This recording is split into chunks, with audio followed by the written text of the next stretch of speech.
General science जमात हश्तुम bridge course नसाब कब्ल अज तैयारी जांच number 3 test number 3।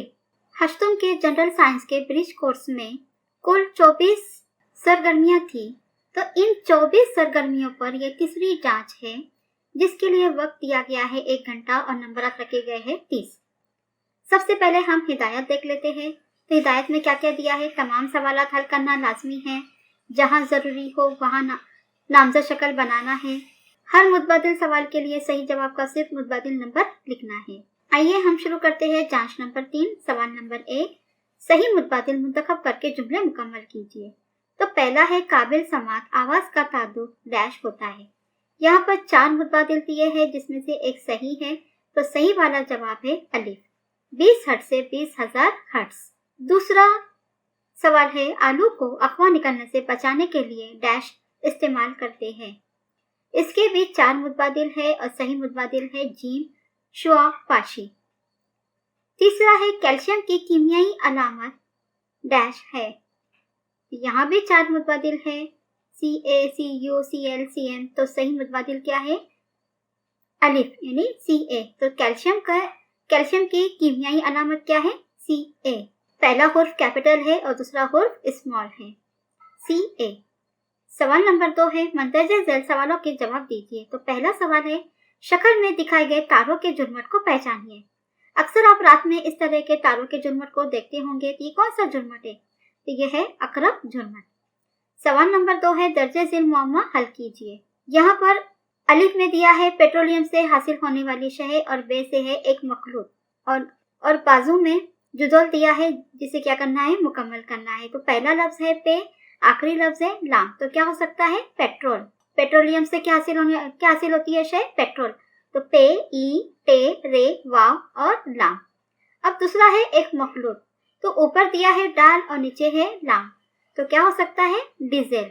इस तरह से जुदोल को मुकम्मल करना है। अब है सवाल नंबर 3। दर्जे से सवालों के जवाब लिखिए। तो पहला सवाल है ऐसा क्यों होता है। तो सवाल पूछा गया है तुलु आफ्ताब या गुरूब आफ्ताब के वक्त सूरज सुर्ख क्यों दिखाई देता है। तो ऐसा क्यों होता है, इस तरह से सवाल पूछा गया है। तो सूरज की रोशनी फिजा की तह से गुजरते हुए हम तक पहुंचती है। सूरज की रोशनी कहाँ आती है फिजा की तह से, फिजा की जो तह होती है उनसे गुजरते हुए यह हम तक पहुंचती है। गुरूब आफ्ताब के वक्त इन तह से रोशनी बहुत ज्यादा फासला तय करके हम तक पहुंचती है। जब सूरज ग्रुप होने का वक्त होता है, उस वक्त ये रोशनी इन तह से यानी बहुत ज्यादा फासला तय करके ये हम तक पहुंचती है। इसलिए सूरज की रोशनी में क्या होती है नीले रंग का इंतशार बहुत ज्यादा होता है। उस वक्त सूरज की रोशनी में नीले रंग का इंतशार बहुत ज्यादा होता है और सुर्ख रंग की शौ का कम इंतशार की वजह से सुर्ख माइल जर्द रंग की रोशनी बराह रास्त हम तक पहुंचती है। सुर्ख रंग की शौ का इंतशार क्या होता है कम होता है, उसकी वजह से क्या होता है सुर्ख माइल जर्द रंग की रोशनी बराह रास्त क्या होती है हम तक पहुंचती है और हमें सूरज क्या होता है सुर्ख नजर आता है। तो सूरज की रोशनी फिजा की तह से गुजरते हुए हम तक पहुंचती है। गुरूब आफ्ताब के वक्त इन तहों से रोशनी बहुत ज्यादा फासला तय करके हम तक पहुंचती है। इसलिए सूरज की रोशनी में नीले रंग का इंतशार बहुत ज्यादा होता है। सुर्ख रंग की शौ के कम इंतशार की वजह से सुर्ख माइल जर्द रंग की रोशनी बराह रास्त हम तक पहुंचती है और हमें सूरज सुर्ख नजर आता है। अगला सवाल दिया है जासंदे के फूल की उमूदी तराश की शक्ल बनाकर मुख्तलिफ हिस्सों के नाम दीजिए। तो यहाँ पर पहली शक्ल में जासंदे के फूल की शक्ल है और दूसरी शक्ल में उमूदी तराश की शक्ल है, जिसे क्या किया गया है नामजद किया गया है।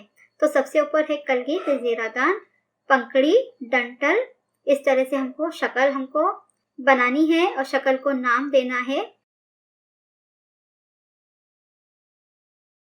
सवाल नंबर 3 है तस्वीर में दिखाए गए जानवर का नाम 2 इसमी तरीके से लिखिए। तस्वीर में हमें गाय दिखाई दे रही है और जानवर का 2 इसमी तरीके से उसका नाम देना है। तो पहले हम देखेंगे जींस क्या है बोस, उसके बाद नू क्या है टावर्स। तो 2 इसमी नाम हो गया बोस टावर्स। सवाल नंबर 4 है टूथपेस्ट के अहम अज्जा कौन से हैं और इनके अहम काम क्या है। तो टूथपेस्ट में calcium carbonate, calcium hydrogen phosphate ऐसे बुनियादी अज्जा होते हैं जो क्या करते हैं दांतों का मैल साफ करते हैं और ये अज्जा दांतों को चमकाने का भी काम करते हैं। दांतों की फरसूदगी रोकने के लिए मुकर्ररा मिगदान में फ्लोराइड का इस्तेमाल होता है जो दांतों के खौल यानी एनिमियल और हड्डियों की मजबूती के लिए जरूरी होता है। सवाल नंबर 5 है, जेल में दी गई तब्दीली कौन सी किस्म की है? तो पहला है तहलील होना। तो कौन सी तब्दीली है? ये तबई तब्दीली है। दूसरा है आसमान से शवाब साकिब गिरना। तो गैर दौरी तब्दीली और कुदरती तब्दीली है, यानी कुदरत की तरफ से ये शवाब साकिब गिरते हैं और ये दौरी नहीं होती, कभी भी गिरते हैं, इनका दौर नहीं चलता है, इसलिए गैर दौरी तब्दीली। सवाल नंबर 6 है, वजनी चीज जमीन से उठाते वक्त कौन से असलात सुकड़ते हैं और फैलते हैं? जब भी हम जमीन से कोई चीज अगर उठाते हैं तो उस वक्त कौन से असलात हमारे सुकड़ते हैं और फैलते हैं, ये हमें लिखना है। तो जवाब में आपको लिखना है, वजनी चीज उठाते वक्त हमारे हाथों के अजला सुकड़ते हैं और फैलते हैं। हम कोई भी वजनी चीज कहाँ से उठाते हैं? हाथ से उठाते हैं। और साथ में भी क्या होते हैं, हमारे पैरों के अजला भी सुकड़ते और फैलते हैं। यानी वजनी चीज उठाने के लिए हम झुकते हैं और फिर वो चीज को उठाते हैं। चीज वजनी होती है तो उस वक्त हमारे हाथों के अजला और पैरों के अजला सुकड़ते और फैलते हैं। सवाल नंबर 7 है, एक शख्स 40 सेकंड में 100 मीटर तैरता है, बाद के 40 सेकंड में 80 मीटर फासला तय करता है और आखिरी के 20 सेकंड में 45 मीटर फासला तय करता है। औसत चाल महसूस कीजिए। तो इसे हमको हल करना है। सबसे पहले हम क्या करेंगे, कुल फासला निकालेंगे। सबसे पहले फासला क्या है, 100 मीटर तैरता है, उसके बाद 80 मीटर फासला तय करता है, उसके बाद 45 मीटर फासला तय करता है। तो इसलिए कुल मीटर हो गए 225, यानी उसने कुल फासला 225 मीटर तय किया। और उसके लिए कितना वक्त लगा? तो पहले है 40 सेकंड, दूसरा है 40 सेकंड, तीसरा 20 सेकंड, तो कुल है 100 सेकंड। दरकार वक्त क्या हो गया? 100 सेकंड। अब चाल का जाब्ता क्या है? चाल बराबर तय करदा फासला बट्टे दरकार वक्त। तय करदा फासला कितना था हमारा? 225 और दरकार वक्त कितना है? 100। तो जवाब क्या आ रहा है? 2.25 और मीटर फी सेकंड, क्योंकि पहली फासले की इकाई क्या है? मीटर है और वक्त की इकाई क्या है? सेकंड है, इसलिए मीटर फी सेकंड। तो शख्स की औसत चाल 2.25 मीटर फी सेकंड होगी। इस तरह से हमें इस सवाल को हल करना है। सवाल नंबर 3 है, दर्जे झेल सवालों के जवाब लिखिए। तो पहला सवाल है, मकनातीसी कुव्वत के खतूत की खुसूसियत शक्ल की मदद से बयान कीजिए। तो सबसे पहले हम उसकी खुसूसियत देखेंगे। नंबर 1 है, मकनातीसी कुव्वत के खतूत तसोराती है। फेराडे ने मकनातीसी कशिश और दफा की वजाहत के लिए ये नजरिया पेश किया था। दूसरी खुसूसियत है, मकनातीसी कुव्वत के खतूत हमेशा शुमाली कुतुब से शुरू होकर जुनूबी कुतुब के जानिब होते हैं। ये जुनूबी कुतुब उसी मकनातीस या दूसरे मकनातीस का हो सकता है, यानी जो इसके खतूत होते हैं शुमाली कुतुब से शुरू होकर कहाँ जाते हैं? जुनूबी कुतुब के जानिब जाते हैं। तीसरी खुसूसियत है, मकनातीसी कुव्वत के खतूत एक तने हुए स्प्रिंग की हालत में होते हैं। जो मकनातीसी कुव्वत के जो खतूत होते हैं वो कैसे होते हैं? तने हुए स्प्रिंग, यानी जिस तरह हम स्प्रिंग को खींचकर तानते हैं बिल्कुल उस तरह उसकी हालत होती है। चौथी खुसूसियत है, मकनातीसी कुव्वत के खतूत एक दूसरे को दूर ढकेलते हैं।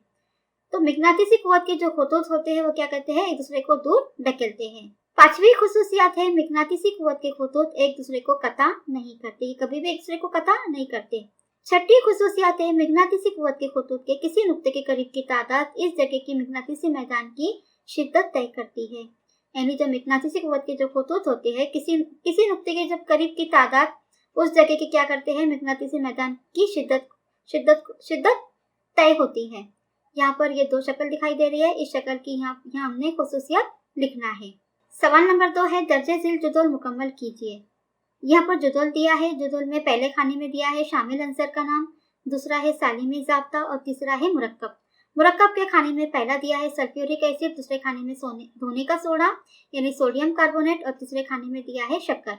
इनके शामिल अंसर के नाम लिखने हैं, सालिमी ज़ाब्ता लिखना है।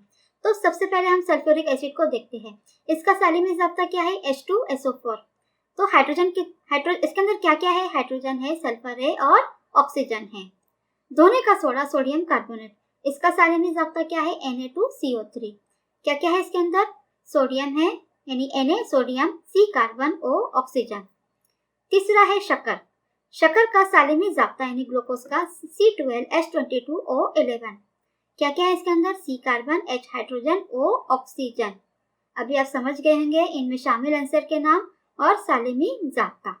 सवाल नंबर 3 है, तुलसी, आंवला, नीम इन अद्वैती पौधों के फायदे लिखिए। सबसे पहले हम तुलसी को देखते हैं। तो तुलसी से क्या क्या फायदे होते हैं? तुलसी के पौधे से हमें क्या फायदा मिलता है? तो ये सर्दी, जुकाम, कफ, खांसी हो जाने पर हम इसका इस्तेमाल करते हैं और ये हाजमे के लिए भी मददगार होता है। अब आंवला, तो आंवले की वजह से बालों की नशोनुमा अच्छी होती है। जिल्द और आंखों की रोशनी बढ़ाने के लिए भी इसका इस्तेमाल किया जाता है। तीसरा है नीम। बुखार, सर्दी, खून की सफाई और ज़ियाबेतीस के मरीज के इलाज के लिए और जल्दी अमराज को ठीक करने के लिए नीम का इस्तेमाल किया जाता है। सवाल नंबर 4 है, दर्जे झील फ्लो चार्ट मुकम्मल कीजिए। यहाँ पर एक फ्लो चार्ट दिया गया है जिसे आपको मुकम्मल करना है। तो तगजिया, नबातात और हैवानात दोनों में क्या होता है, तगजिया होता है। अब नबातात में तगजिया कैसा होता है, खुद को फैल, एक ही दिया है खुद को फैल और आपको 2 लिखने हैं। तो दूसरा है गैर को फैल और तीसरा है हमबाश। अब खुद को फैल में क्या होते हैं, हशरतखोर दिया है, तो दूसरा क्या लिखना है, गंदखोर। अब हैवानात में देखेंगे तो यहाँ पर एक ही दिया है तुफैली, हमको 2 लिखने हैं। तो पहला लिखेंगे हुमा हैवानी और गंदखोर। अब यहाँ पर गंदखोर के 2 दिए हैं जबकि ये गलत है। तुफैली के 2 है, वरो तुफैली और दरो तुफैली। तो यहाँ पर आप करेक्शन कर लीजिए। आखिरी सवाल है इस ब्रिज कोर्स के टेस्ट नंबर 3 का आखिरी सवाल है, तखमीर यानी क्या और इस अमल के दौरान मादे में कौन कौन सी तब्दीली बाकी होती है और रोजमर्रा की जिंदगी में तखमीर के अमल से कौन कौन सी अशिया बनाई जाती है। तो तखमीर की जो ईजाद है किसने किया है, लुइस पॉस्चर ने किया है। और तखमीर क्या होता है पहले हम देखेंगे। तो खुर्दबीनी जानदारों के अफाल की वजह से कुछ अशिया का दूसरी कीमियाई अशिया में तब्दील होने का कीमियाई अमल तखमीर कहलाता है। अब इस अमल में क्या होता है, इस अमल में हरारत पैदा होकर कार्बन डाइऑक्साइड और दूसरे गैसें क्या होती है, तैयार होती है और ये गैसें शय के हजम को बढ़ाती है। जो हमारी शय होती है तो वो तखमीर होने के बाद क्या हो जाता है, उसका हजम बढ़ जाता है।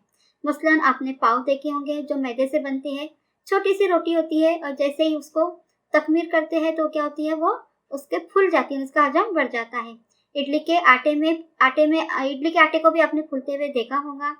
तो जब ये गैसें बाहर निकलती है तो शय में क्या होते हैं, बुलबुले पैदा होते हैं। दूध से दही बनाने, फल और अनाज से अल्कोहल तैयार करने, आटे से पाव बनाने, इसी तरह acetic acid, nitric acid, lactic acid, vitamin, जीत हयातिया की तैयारी में भी क्या होता है, तखमीर का इस्तेमाल होता है। तो यहाँ पर हमने तखमीर क्या है वो भी देखे है। एक ही जवाब के अंदर मादे में कौन सी तब्दीली होती है वो भी देखे है और रोजमर्रा की जिंदगी में तखमीर के अमल से कौन कौन सी अशिया बनाई जाती है वो भी देखे, जैसे पाव, उसके बाद इडली, डोसा, फल और अनाज से अल्कोहल और acetic acid, nitric acid, lactic acid, दूध से दही बनना, ये सब क्या है, रोजमर्रा की जिंदगी में तखमीर के अमल से बनने वाली अशिया है। तो यहाँ पर हमारा ब्रिज कोर्स का जांच नंबर 3, टेस्ट नंबर 3 खत्म हुआ है। ये आपको इस वीडियो को देखना है, सुनना है, समझना है और अगर इसे याद कर ले तो बहुत ही अच्छा होगा। इसे आप याद कर ले और फिर 1 घंटे का वक्त लगाकर आप इस पर्चे को अच्छे से लिखें और अपने असातिज़ा से जांच कराएं।